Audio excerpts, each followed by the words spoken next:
नमस्कार, आप देख रहे हैं इंडिया टीवी। आपके साथ मैं हूं गौनिका अरोड़ा। आज नरेंद्र मोदी ने 1 घंटे 20 मिनट में राहुल गांधी का एक सपना तोड़ दिया। नरेंद्र मोदी ने सरकार विरोधी इंडिया अलायंस के एजेंडे को सिर्फ 80 मिनट में चकनाचूर कर दिया। अब राहुल गांधी भी धीरे धीरे मानने लगे हैं कि नरेंद्र मोदी की सरकार पूरे 5 साल चलेगी। आज अखिलेश, ममता, उद्धव, लालू, स्टालिन, पवार, इन सबका भी मोदी सरकार को गिराने वाला सपना चूर चूर हो गया। 4 जून के बाद से लेकर 22 जुलाई तक मोदी के जितने विरोधी ये एजेंडा चला रहे थे कि नरेंद्र मोदी की सरकार तो कमजोर है, मोदी की सरकार ज्यादा दिन तक नहीं चलेगी, वो सब के सब अब चुप हो गए हैं। जो मोदी विरोधी ये नैरेटिव बना रहे थे कि नीतीश कुमार बहुत जल्द मोदी का साथ छोड़ देंगे, चंद्रबाबू नायडू किसी भी वक्त एनडीए से अलग हो जाएंगे, आज मोदी के वही विरोधी मान चुके हैं कि नीतीश भी खुश हैं, नायडू भी खुश हैं और दोनों नरेंद्र मोदी को छोड़कर कहीं नहीं जाने वाले। आज नरेंद्र मोदी के 80 मिनट में ऐसा क्या हुआ कि 4 जून के बाद 23 जुलाई को इंडिया अलायंस को एक बार फिर से मुंह की खानी पड़ी, मोदी से हार माननी पड़ी। इस रिपोर्ट से समझिए। नरेंद्र मोदी ने अपने थर्ड टर्म का पहला फुल बजट क्या सोचकर बनाया? क्या नरेंद्र मोदी ने सरकार बचाने के लिए बजट बनाया?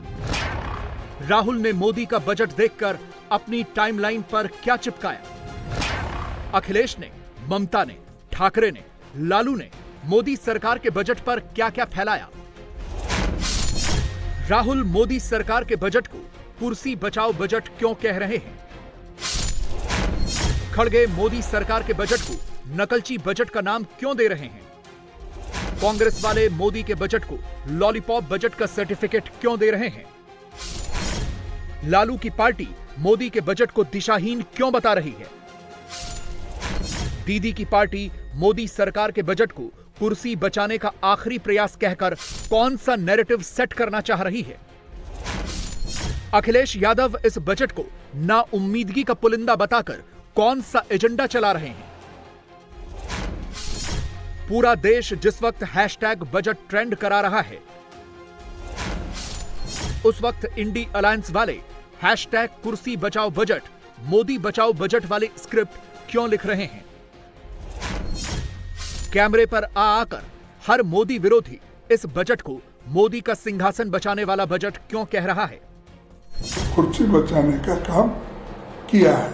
अरे ये तो कुर्सी बचाओ बजट है। सरकार बचाओ बजट। सरकार बचाने के लिए प्रधानमंत्री को ये करना जरूरी है। तो अल्पमत की सरकार है, उसको बचाने का ये बजट है। No vision, only the political mission is there. इसको बोलते हैं झुंझुना बजट।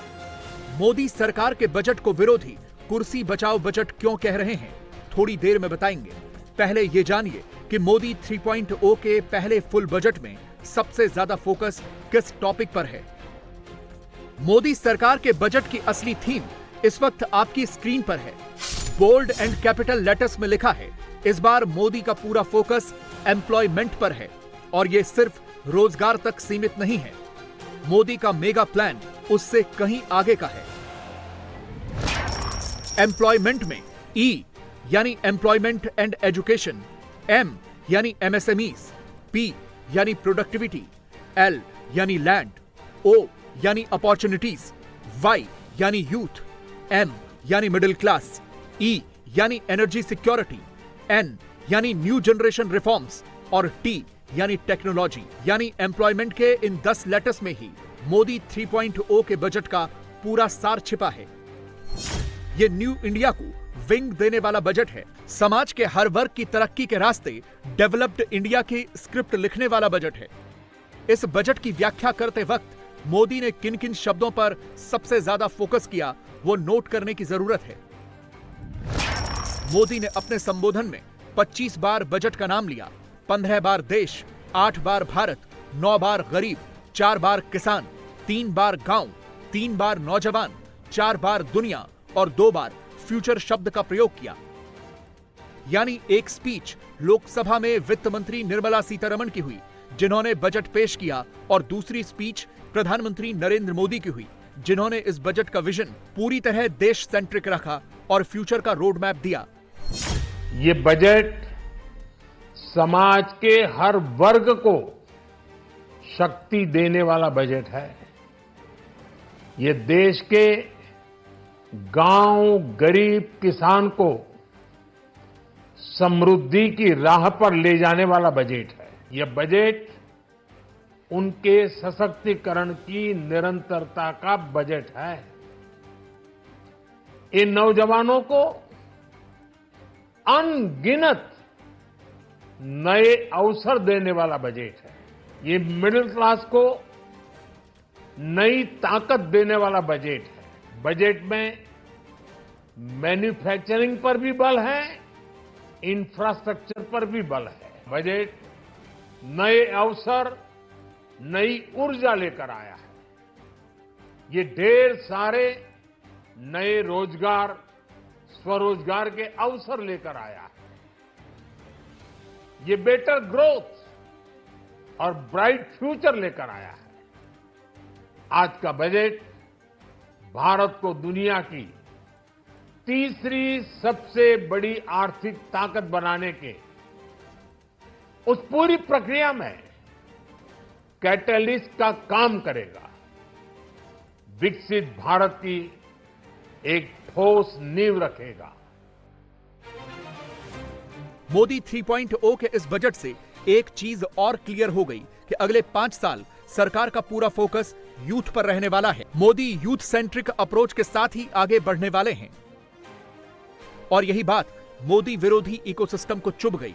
राहुल ने कैमरे पर तो कुछ नहीं कहा, लेकिन कांग्रेस की सोशल मीडिया आर्मी ने एक्स पर अचानक राहुल की फोटो लगाकर कांग्रेस मैनिफेस्टो जिंदाबाद वाला ट्रेंड शुरू कर दिया। देश का बजट नरेंद्र मोदी की सरकार लेकर आई, कांग्रेस ने उसमें क्रेडिट वॉर शुरू कर दिया। पहले कांग्रेस अध्यक्ष खड़गे ने मोदी पर कांग्रेस का आइडिया कॉपी करने का आरोप मढ़ दिया। फिर चिदंबरम ने भी अपने अकाउंट पर वही नैरेटिव फिट कर दिया और इसके बाद हुई राहुल की एंट्री। राहुल ने अपने पोस्ट की पहली लाइन में लिखा, यह कुर्सी बचाओ बजट है, मगर फिर अगली ही लाइन में वो अपने बयान को यह कहकर कॉन्ट्राडिक्ट करते दिखे कि मोदी ने कांग्रेस के मैनिफेस्टो को कॉपी पेस्ट करते बजट में फिट कर दिया। यह अपने आप में बहुत कंफ्यूजिंग है, क्योंकि राहुल पहले कहते हैं कि यह कुर्सी बचाओ बजट है, फिर कहते हैं कि बजट कांग्रेस घोषणा पत्र की कॉपी है। अब लोग तो पूछेंगे कि क्या कांग्रेस का घोषणा पत्र सिर्फ कुर्सी बचाने के लिए ही बनता है? कांग्रेस ने बजट आने के तुरंत बाद पोस्टर बनाकर वायरल कराने शुरू कर दिए, खुद को गुरु डिक्लेयर कर दिया। मजे की बात यह है कि बजट मोदी सरकार लेकर आई, लेकिन कांग्रेस ने बजट का पूरा credit leader of opposition Rahul Gandhi को देना शुरू कर दिया।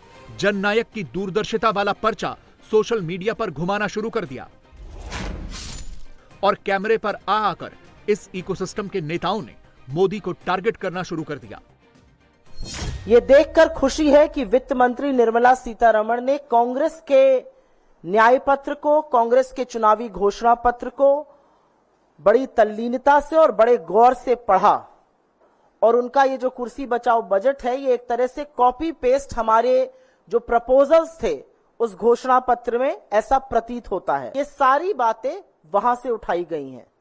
हमारी आशा और विश्वास है कि आने वाले दिनों में वो हमारे घोषणा पत्र की और भी अच्छी चीजों को उठाएंगी और इस देश को उसका लाभ पहुंचेगा। रिस्पांस में जो कॉपी पेस्ट किया गया है वो भी ठीक से नहीं किया गया है। ये अपनी सरकार को बचाने की, अपनी कुर्सी को बचाने वाला बजट था और कुर्सी को बचाने के लिए सारी कवायद की गई है। अभी आगे आगे देखिए होता है क्या। मोदी 240 सीट के साथ तीसरी बार सरकार बनाए, कांग्रेस को उससे दिक्कत। तीसरे टर्म के पहले फुल बजट में मोदी फ्यूचरिस्टिक विजन वाला बजट लेकर आए, कांग्रेस को उससे भी दिक्कत। नकलची बजट से लेकर कॉपी पेस्ट वाली सरकार तक, मोदी से दुश्मनी के चक्कर में कांग्रेस हर चीज में सियासी मुनाफा ही ढूंढती है, मगर ऐसा करके वो खुद कैसे अपने ही बिछाए जाल में फंस जाती है, इसका भी एग्जाम्पल देखिए। मोदी सरकार ने इस बार के बजट में एंजल टैक्स को खत्म करने का ऐलान किया है। यह टैक्स उन अनलिस्टेड बिजनेस पर लागू होता था जो एंजल निवेशकों से फंडिंग हासिल करते थे। आसान भाषा में इस तरह समझ सकते हैं कि जब कोई स्टार्टअप किसी एंजल निवेशक से फंड लेता था तो वो इस पर भी टैक्स चुकाता था। वित्त मंत्री ने जैसे ही एंजल टैक्स खत्म करने का ऐलान किया, कांग्रेस के नेता पी चिदम्बरम यहां भी इसका क्रेडिट लेने आ गए और कह दिया कि कांग्रेस कई सालों से इस एंजल टैक्स को खत्म करने की वकालत कर रही थी। मजेदार फैक्ट यह है कि साल 2012 में यूपीए की सरकार ही एंजल टैक्स लेकर आई थी। चिदम्बरम या कांग्रेस के किसी नेता ने यह फैक्ट नहीं बताया। उल्टे नॉनस्टॉप राहुल गांधी की दूरदर्शिता और कॉपी पेस्ट सरकार वाला नैरेटिव चलाया। ये बजट फिर से निराश करता है हमें। आप रेटोरिक में जीना चाहते हैं और लोगों को जिलाना चाहते हैं।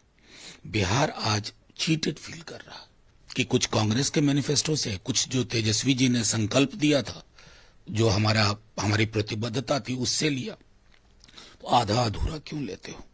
आप तो भैंस मंगलसूत्र मुजरा कर रहे थे पूरे चुनाव में। आपके मैनिफेस्टो पे तो चर्चा ही नहीं हुई। चर्चा किस पे हुई? हमारे मैनिफेस्टो पे, कांग्रेस के मैनिफेस्टो पे, डीएमके के मैनिफेस्टो पे, टीएमसी के मैनिफेस्टो पे। तो अगर कॉपी कर रहे हैं ना, तो हृदय विशाल दिखाइए, हम लोगों को थैंक यू भी बोलिए, लेकिन आधा अधूरा नहीं, पूरा। बजट आने के चंद मिनटों के बाद मोदी के खिलाफ एक और प्रोपेगेंडा चलाया गया और इस बार पूरा इंडी अलायंस मोदी पर टूट पड़ा। मोदी विरोधी गुट के इस प्रोपेगेंडा का शीर्षक था कुर्सी बचाओ बजट, जिसमें एक तरफ नीतीश कुमार थे, दूसरी तरफ चंद्रबाबू नायडू। मोदी 3.0 के पहले फुल बजट में सबसे ज्यादा फायदा बिहार और आंध्र प्रदेश को मिला है। बजट में बिहार को अलग अलग योजनाओं के लिए 58,900 करोड़ रुपए के फंड का ऐलान किया गया है। आंध्र प्रदेश को 15,000 करोड़ रुपए देने का ऐलान हुआ है। नीतीश और नायडू दोनों मौजूदा एनडीए सरकार में पिलर की भूमिका में हैं और बजट में इन दोनों राज्यों को बेनिफिट पहुंचाकर बीजेपी ने साबित किया कि उसने 2024 के लोकसभा चुनाव के नतीजों से न सिर्फ सबक सीखा है, बल्कि बजट में अपना पूरा फोकस यूथ और कोएलिशन पॉलिटिक्स पर रखा है। नोट करने वाली बात यह है कि कल तक जो इंडी अलायंस वाले ये चिल्ला रहे थे कि नीतीश और नायडू मोदी से कुछ मांगते क्यों नहीं, वो अब ये नैरेटिव फैला रहे हैं कि ये तो नीतीश और नायडू को खुश करने वाला बजट है। ये तो मोदी की कुर्सी बचाओ वाला बजट है। कुर्सी बचाने के लिए जो एक दो लोगों को खुश करना था, वो उन्होंने अपने बजट में ओपनली दिखाया। ये बजट देखने के बाद ऐसा लगा कि उन्होंने दो मित्रों को खुश करने को छोड़ के दूसरे किसी को भी 140 करोड़ जनता को उन्होंने अलग रखा और दो मित्रों को उन्होंने साथ लेकर कुर्सी बचाने का काम किया है। प्रधानमंत्री तो हमेशा बातें करते हैं, 10 साल से प्रधानमंत्री बजट पर बात कर रहे हैं, लेकिन बजट से आम जनता को क्या मिला 10 साल में? बड़ी बड़ी बातें तो होती है। इस देश में बड़ी बड़ी शादियां होती है और बजट पर बड़ी बड़ी बातें होती है। आप खुश नहीं है? देखिए, बजट तो पहले एक राज्य के लिए बनाया जाता था, गुजरात, अब और 2 राज्य उसमें जुड़ गए हैं। कौन से 2 राज्य सर? और सरकार बचाने के लिए प्रधानमंत्री को ये करना जरूरी है। कुर्सी बचाने के लिए बजट बनता है, देश के लिए नहीं बनता है। ये हमने पहली बार देखा है कि ये बजट असली में बदला लो और सरकार बचाओ बजट है। उत्तर प्रदेश जो देश का सबसे बड़ा प्रदेश है, क्योंकि उन्होंने चुनाव हराया तो यूपी नाम का शब्द ही बजट से उड़ा दिया। महाराष्ट्र और हरियाणा ने चुनाव हराया तो उनको बजट में 0 दे दिया। कर्नाटक और तेलंगाना में कांग्रेस की सरकारें हैं तो ऐसा बिहेव किया जैसे वो भारत का हिस्सा ही नहीं। तो इसलिए इसको बोलते हैं झुंझुना बजट। कुल मिलाकर अगर आप देखें तो ये पूरी तरह निराश करने वाला। मैं तो इतना कहूँगा, झुंझुना पकड़ाया है बिहार को, आंध्रा को। अगर मुख्यमंत्री अपने राज्यों के लिए वफादार हैं तो इन्हें चाहिए कि हर हालत में ये समर्थन वापस लें और बाहर आए। बजट में बिहार के लिए स्पेशल पैकेज मिलने से नीतीश खुश हैं। उनकी खुशी इस पोस्ट में साफ साफ दिख रही है। वो मोदी को थैंक यू कहते नहीं थक रहे। चंद्रबाबू नायडू ने भी अपनी खुशी सोशल मीडिया के जरिए शेयर की। पहली लाइन में ही थैंक यू प्राइम मिनिस्टर वाली लाइन लिखी है।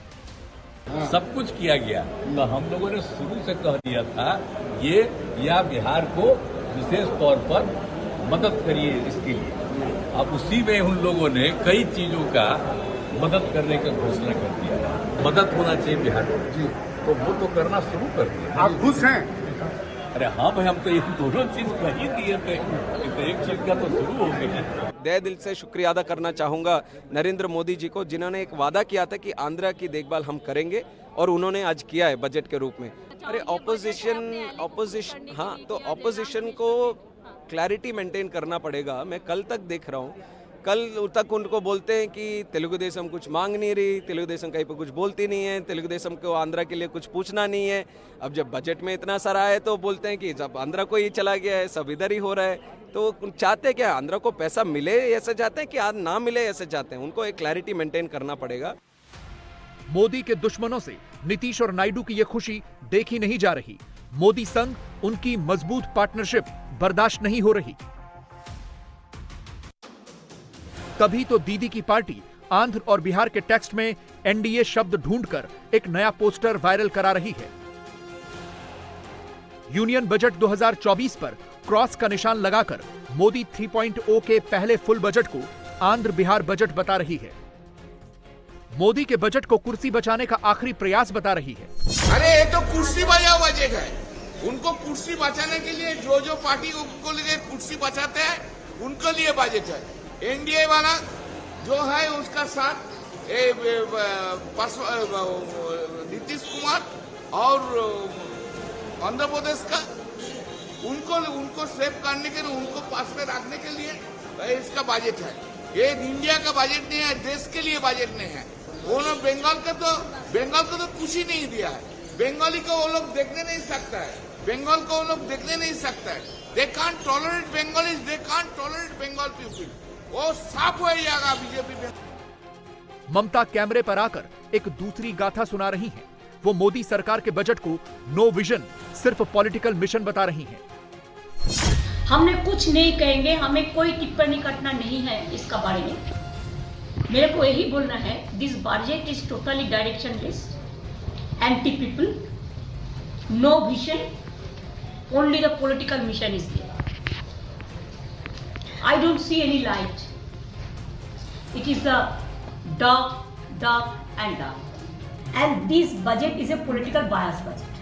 बंगाल को जलते हैं, बंगाल को लेके वो जलते हैं। मंगलवार सुबह से कुर्सी बचाओ बजट वाला एक एजेंडा अखिलेश यादव भी चला रहे हैं, मगर अखिलेश ये भी मान रहे हैं कि 5 साल मोदी कहीं नहीं जा रहे।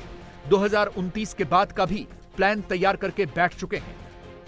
ये बजट नाउम्मीदी का है और जिस तरीके से कहा गया कि इससे बहुत सारे लोगों का भविष्य बनेगा, उम्मीद का बजट होगा, 11वां बजट होगा, तीसरे टर्म का पहला बजट होगा, ये नाउम्मीदी का पुरंदा है। बिहार और आंध्र प्रदेश के लिए स्पेशल स्टेटस तो नहीं, लेकिन पैकेजेस, काफी सारी योजनाएं, काफी सारे स्कीम्स का ऐलान हुआ है इसमें। ये भविष्य में उन लोगों के लिए बताया गया है कि जो भविष्य में सरकार बनाना चाहें, उन्हें इससे बड़ा पैकेज उन स्टेट्स को देना पड़ेगा।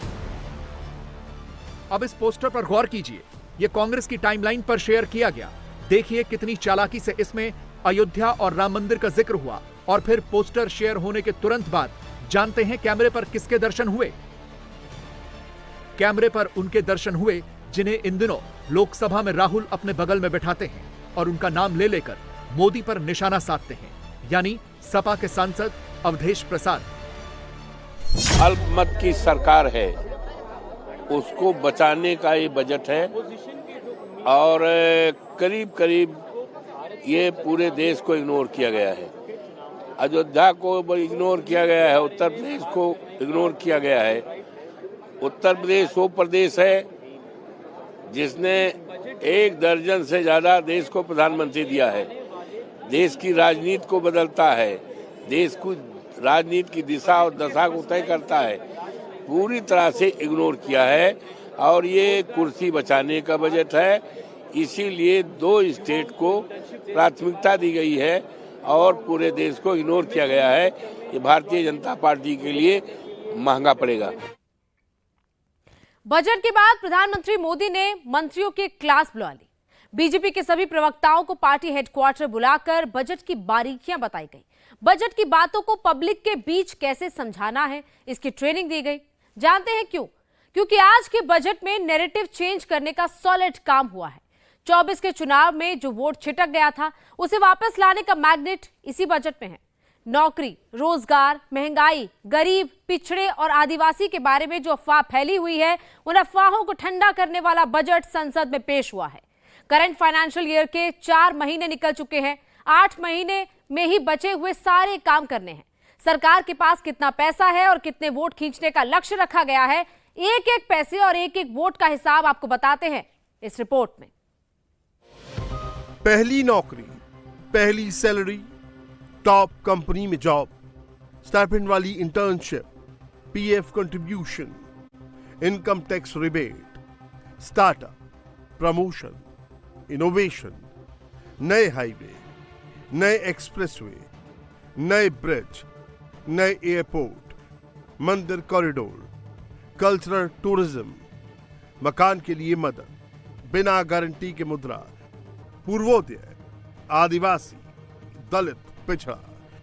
2024 के बजट में वो सब कुछ कहा गया जो वोटर को सुनने में अच्छा लगे, जो मिडिल क्लास पसंद करे, जिसे यूथ लाइक करे, जिसे सुनकर महिलाएं खुश हो जाएं, जो बात दलित, पिछड़े और आदिवासी वोटर को अच्छी लगे। बजट में वित्त मंत्री ने उन्हीं सारी बातों का गुलदस्ता बनाकर पेश कर दिया। क्या 24 का बजट मोदी का वोट बढ़ाने वाला बजट है? प्रधानमंत्री ने इसी ओर इशारा किया है। करोड़ों करोड़ों नए रोजगार बनेंगे।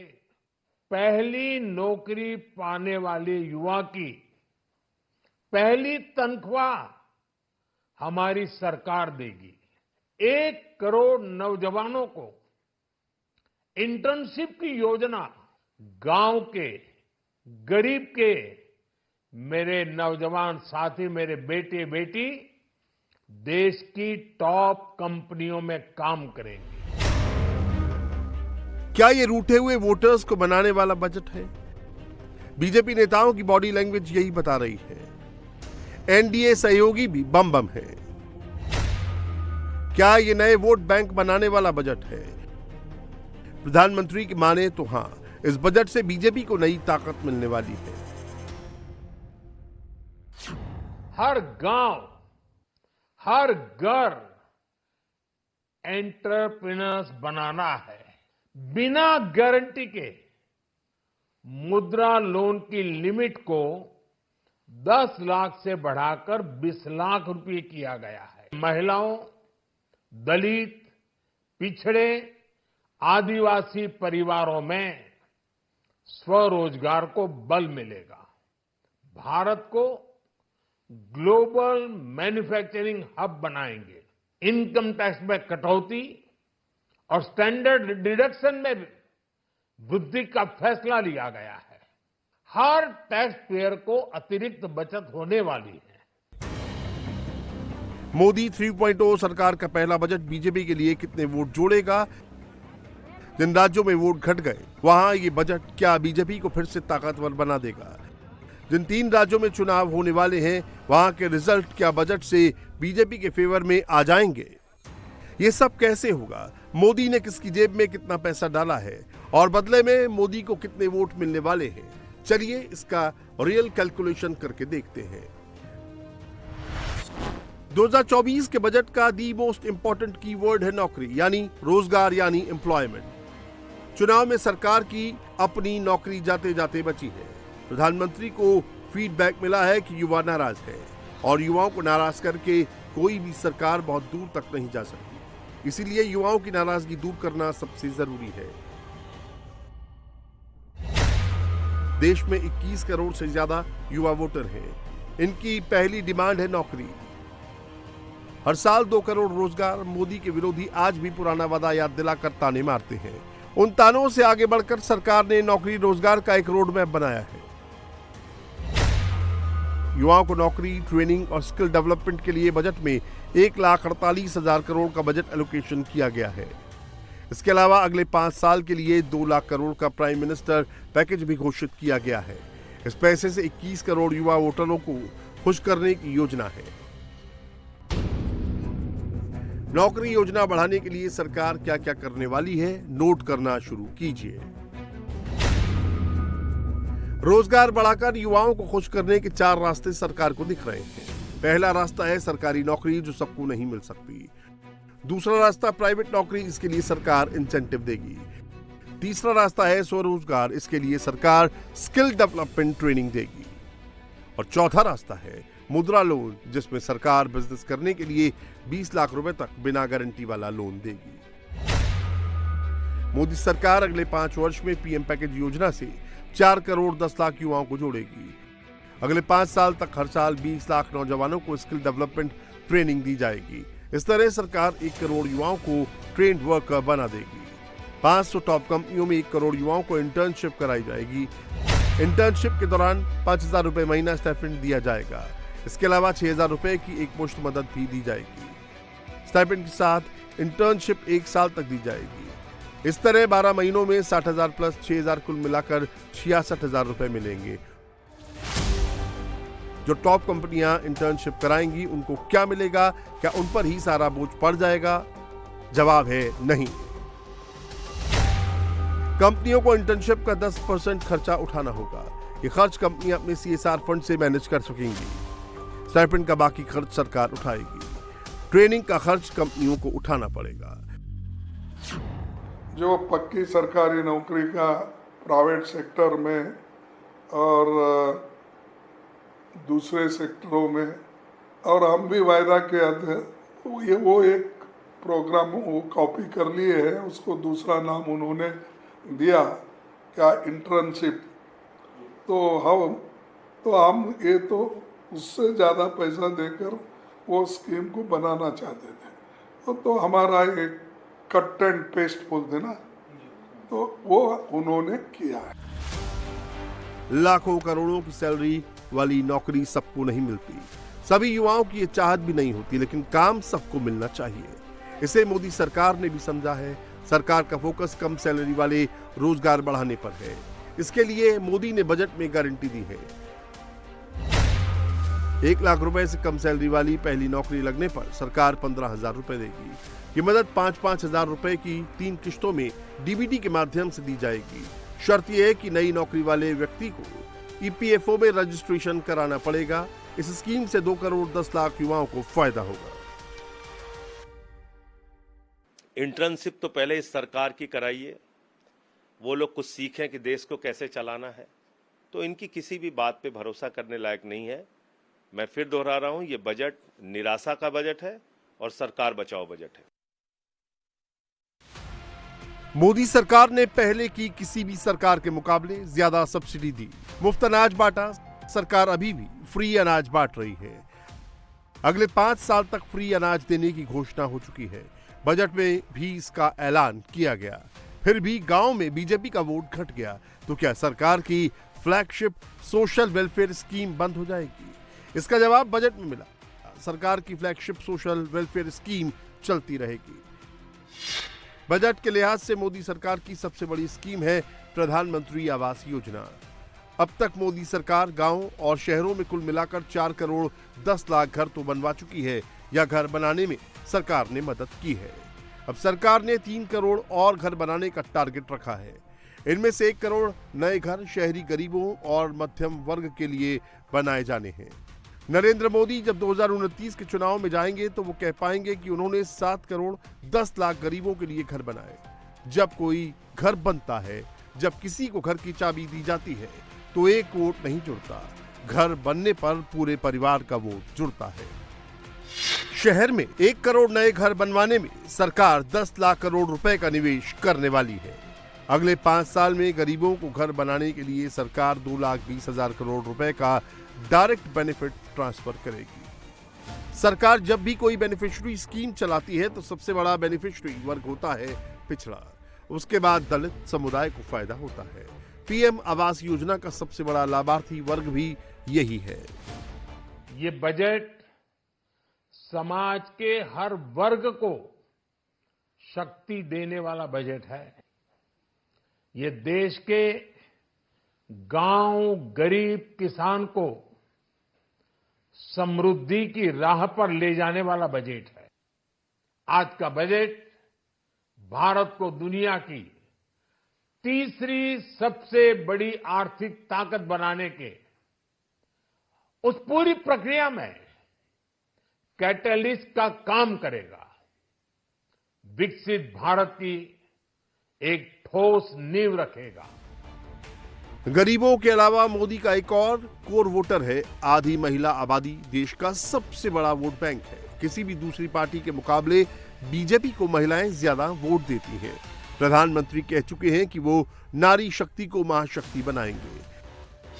करीब 48 करोड़ महिला वोटर के लिए मोदी सरकार ने 3 लाख करोड़ का बजट प्रावधान रखा है।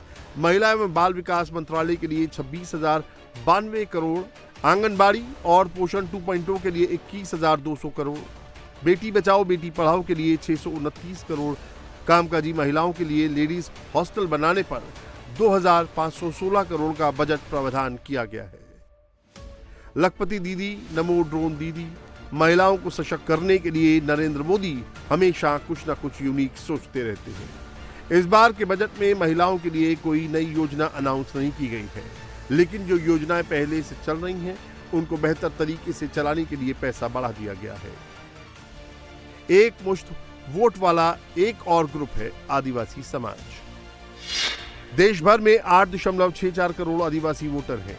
इनमें से भी करीब 5 करोड़ आदिवासी वोटर बहुत ही पिछड़े हैं, जिन गांव तक बुनियादी सुविधाएं भी नहीं पहुंची हैं।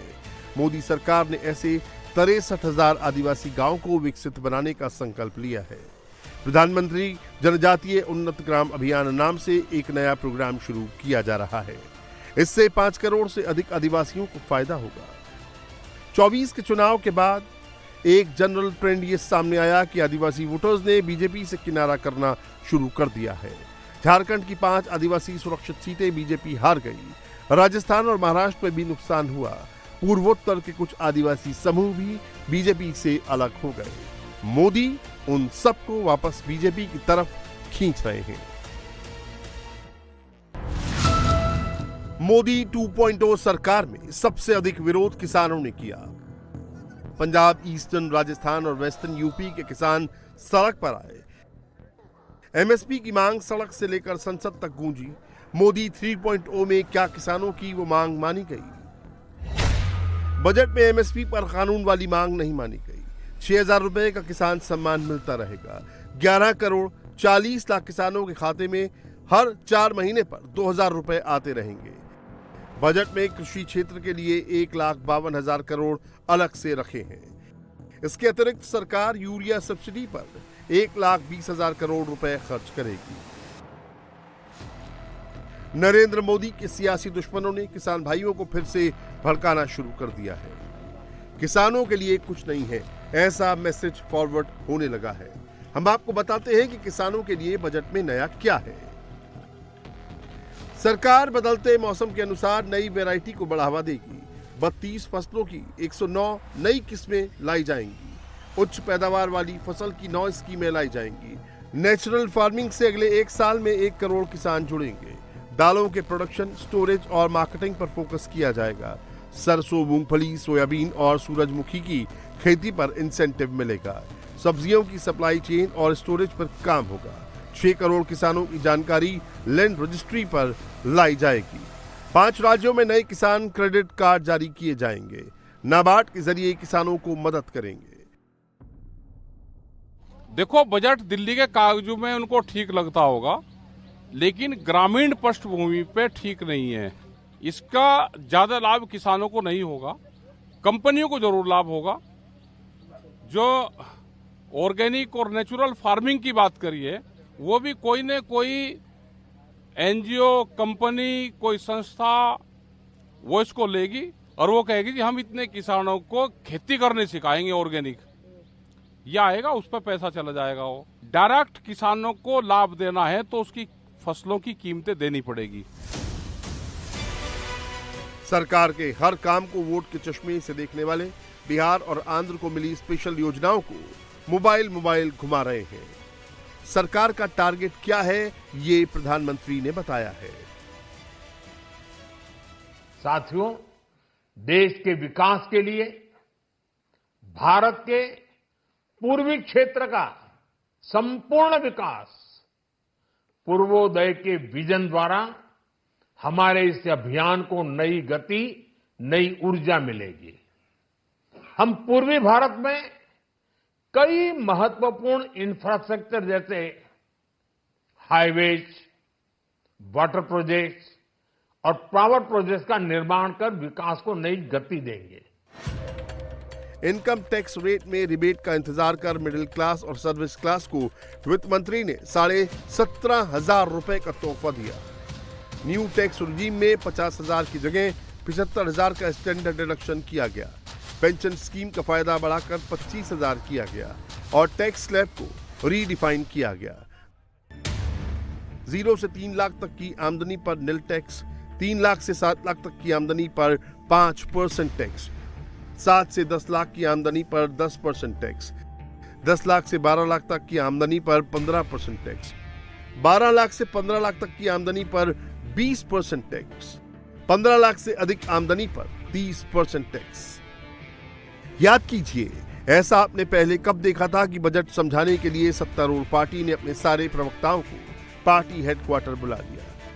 पार्टी प्रवक्ताओं को बजट की बारीक बातें बताने के लिए खुद वित्त मंत्री निर्मला सीतारमण पहुंची।